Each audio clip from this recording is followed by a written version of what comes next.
E a gente conversa agora com Maria Lúcia Fatorelli, auditora fiscal aposentada da Receita Federal e especialista em dívida pública. Ela participou de uma auditoria da dívida da Grécia a convite do governo do país. Boa noite, Maria Lúcia. Obrigado por estar aqui com a gente. Boa noite. Eu que agradeço pela oportunidade. A Grécia deve tudo isso que dizem os credores, de fato? Não. Essa não é a conclusão a que nós chegamos, né? A equipe que participou dessa auditoria convocada pelo Parlamento grego. Entregamos o nosso relatório no último dia 17, agora, e 18 de junho. A conclusão que nós chegamos é que a Grécia, de 2010 para cá, não recebeu recursos. Ela recebeu papéis que vieram de uma empresa privada localizada em Luxemburgo, da qual os países europeus são sócios. Essa empresa foi criada no auge da crise financeira em 2010 para salvar os bancos privados em crise, e ela faz uma espécie de reciclagem, tirando esses papéis podres que estavam abarrotando o balanço dos bancos privados, papéis desmaterializados, não comercializáveis. É uma fraude isso. Olha, é um escândalo. E essa empresa foi criada no mesmo dia em que foi endereçado o pacote de salvamento, entre aspas, para a Grécia. Agora, então, o país está sendo praticamente utilizado, não é? Para encobrir esse grande escândalo que coloca em risco não somente a economia da Grécia, de todos os países que são garantidores desse esquema. Agora, por que a gente escuta que a Grécia deu calote como se fosse a Grécia culpada de tudo isso na imprensa internacional, na imprensa brasileira? Sim. Qual é o problema?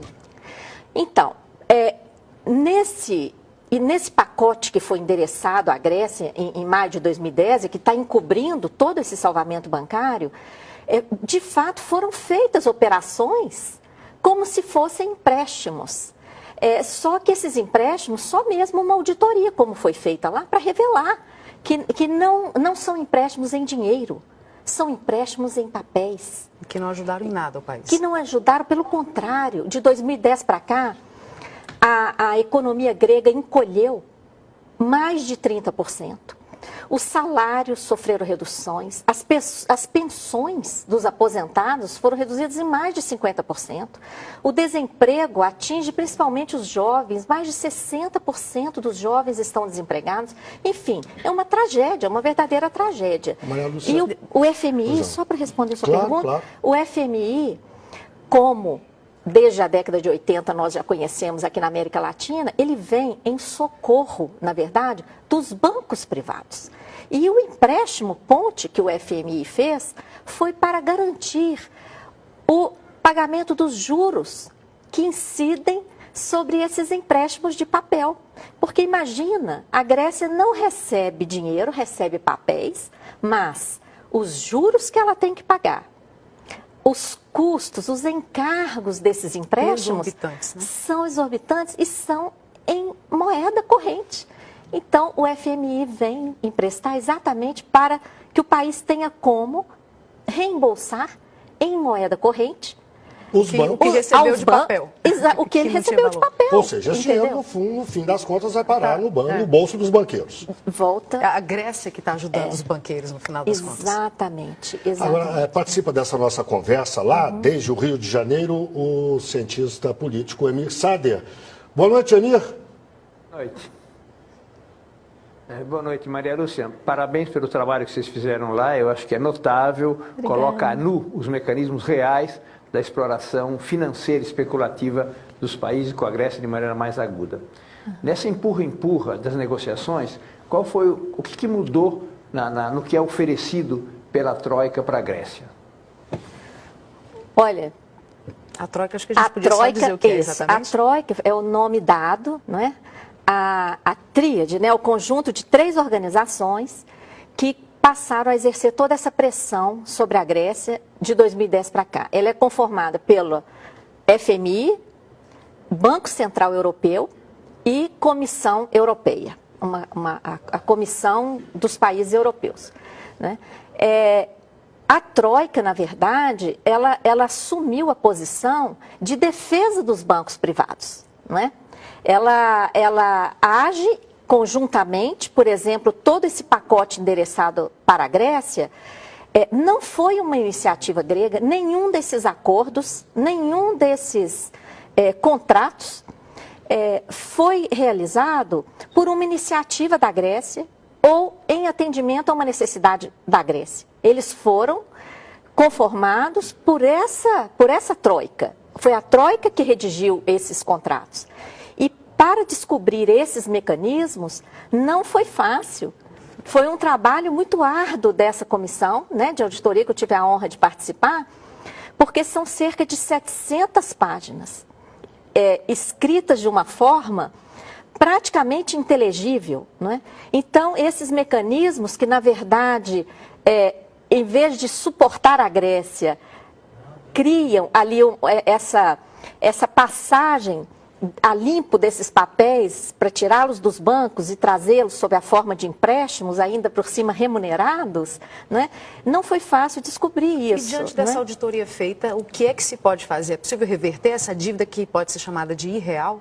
Olha, nós, por enquanto, apresentamos um relatório preliminar, porém, já apresentando esses mecanismos e com uma análise jurídica que chegou à conclusão da completa ilegalidade e ilegitimidade desses acordos, por uma série de razões relacionadas aos acordos em si, que prejudicaram o país, e também pelos impactos deles na economia e nos direitos humanos. Agora, isso já esbarra até numa questão, além de econômica, numa questão política, não é isso, Emir?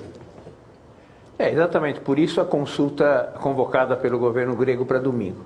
Eu perguntaria, Maria Lúcia, das concessões que o governo grego está disposto a fazer, possibilitaria romper com esses mecanismos cruéis que você mencionou? Olha, o ideal seria que o governo grego interrompesse completamente essas negociações e aprofundasse a auditoria, porque nós fizemos apenas a parte preliminar, e aprofundasse, porque se de fato se confirmarem todas essas informações que nós chegamos a apontar, e algumas delas a confirmar nessa fase preliminar, a Grécia não tem que fazer nenhuma concessão. E a Grécia não tem que assumir grande parte desses empréstimos de 2010 para cá, né, que promoveram essa reciclagem e provocaram todo esse dano à economia do país e à sociedade grega. Eu queria insistir numa pergunta que eu fiz antes. Por que a mídia brasileira e internacional trata a Grécia como bandida e caloteira nesse caso? Olha, eu acredito que além da desinformação geral, não é, porque as coisas são colocadas, inclusive pela Troika, de forma como se a Grécia realmente tivesse recebido esses valores, tivesse recebido apoio e, de fato, devesse tudo isso, não é? Então, há uma grande desinformação. E, além disso, há o financiamento por parte dos bancos privados que estão recebendo, de fato, toda essa ajuda, não é? Desde 2008, eles suportam grande parte da mídia mundial.